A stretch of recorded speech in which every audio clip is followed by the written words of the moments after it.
नमस्कार। उनके खत और आप की 350वीं कड़ी 350th एपिसोड में अभिवादन स्वीकार कीजिए देवतोष का। आज का खत तारीख 18 नवंबर साल 1951। प्रिय बेटी, खुश रहो। खत तुम्हारा मिला। तुमने जब अपनी हालत लिखी तो मुझे हैरत हुई कि तुम अपनी हालत लिख रही हो या मेरी। सोचा तो मालूम हुआ कि मेरी गड़ी हुई हालत जो किसी वक्त में थी अब तुम में उखड़ रही है। मालिक का हजार शुक्रिया कि इसकी पुनरावृत्ति कहीं तो हो रही है। तुम्हारे रोम रोम का हर मकाम अब खुल रहा है। इसी को मास्टरी हो जाना कहते हैं। ये अवतारों में पाई जाती है, मगर सिर्फ यही बात अवतारों के लिए काफी नहीं है। ये उसका एक छोटा सा अंग है।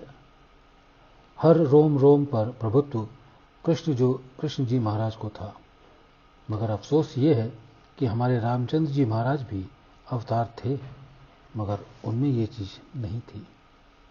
अगर मैं कहीं इन दोनों अवतारों की तुलना करूं तो मैं समझता हूं कि 1000 कोस का फर्क पड़ेगा। रामचंद्र जी महाराज में थॉट के द्वारा डिस्ट्रक्शन करने की ताकत नहीं थी और कृष्ण जी महाराज में ये ताकत कूट कूट कर भरी थी।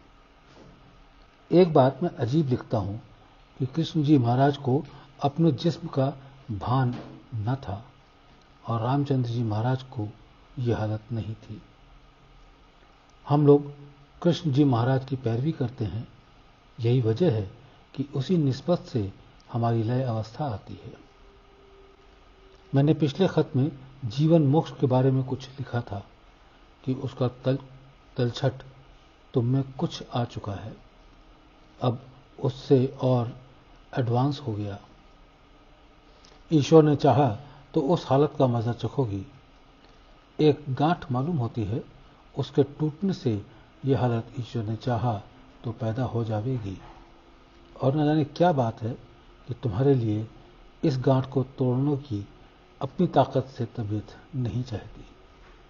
और कोई अगर होता तो मुमकिन था कि मैं ये कर बैठता। चाहता ये हूं कि तुम अपने अभ्यास और ख्याल की ताकत से चलो और उससे यह खुद टूट जाएगी। मदद मैं जरूर करूंगा, ये मेरा धर्म है। माता जी को प्रणाम। शुभचिंतक रामचंद्र।